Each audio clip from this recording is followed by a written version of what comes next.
So I wanted to talk about these old 90s Fords. If you're like me and you own one of these extended cabs, you'll know how notoriously poor design the back seat was and how uncomfortable it is. Really, it was kind of little more than an afterthought. It just had like an 8-inch pad on the floor pan. You seat your butt on there and your knees are stuffed up into your chest.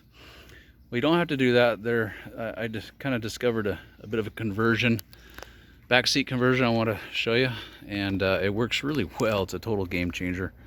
So I thought I would show you in case it gives you some ideas on what to do. So that is a rear bench seat from a 90s Dodge quad cab. The 90s Dodge quad cab was a 22-inch extension approximately, same as the Ford. And so dimensionally I thought, this might work, So, and as you can see, it fits in there really nice. So the angles are just right. There's enough headroom. Way better than the Ford seats. Total game changer, I'm telling you. The kids love it. It'll even fit a medium-sized adult comfortably, with decent leg room and headroom. So you don't have to suffer through the Dodge seat or the Ford seats. You can put these Dodge seats in. I've not known of anybody to do it. This is kind of an original concept to me. It worked out better than I could have imagined. And so just want to share this and with people to kind of give some ideas on on some options that you might want to consider. So another plus, a ton of storage room underneath here. So, and I'll go around to the other side and show you how I did it. So, but yeah, total game changer by putting these seats in. I don't know if you can see it very well, but we'll go around. I'll show you how we did it. So the seat back does extend up about 4 inches above the window right there.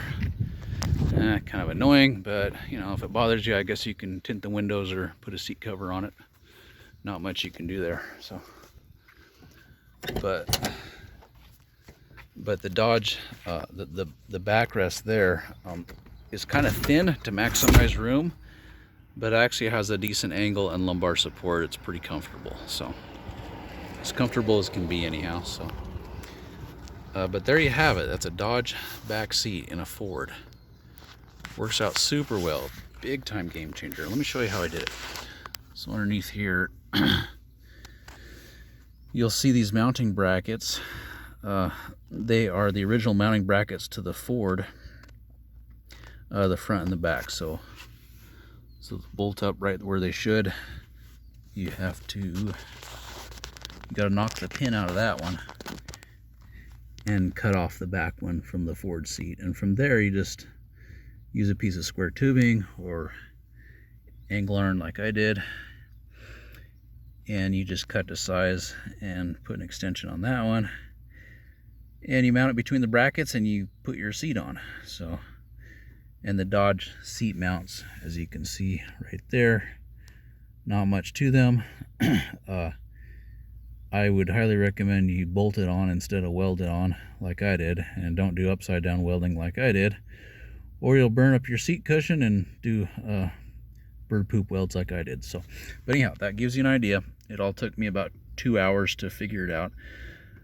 The making of the brackets and the welding are the easy part. The hard part is, and you really got to pay attention to the fact that you're competing a lot of angles in a small space. You need a proper angled seat back.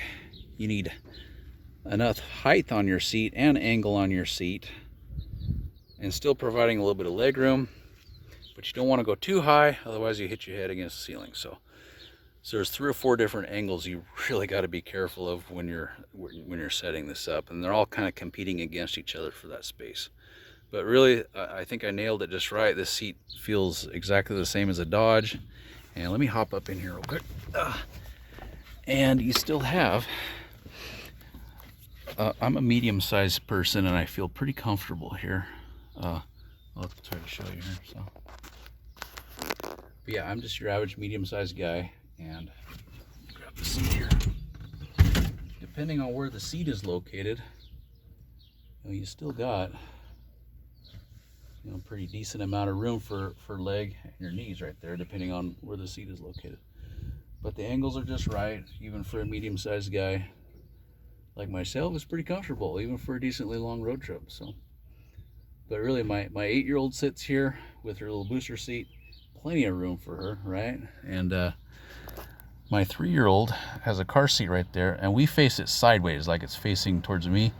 A little bit unconventional, but she has leg room because nowadays car seats are huge, and I just use the original seat belts kind of in a different mount, and it works super well that way. So yeah, there you have it, a Dodge seat in a Ford. Let's hop on out. But yeah, it works really well. I just wanted to share it with you. There are options to these extended cabs. You don't have to go out and buy a crew cab. You can use what you have and transform the seating arrangements. So I recommend you look into it. Your kids and your dog will definitely thank you for it.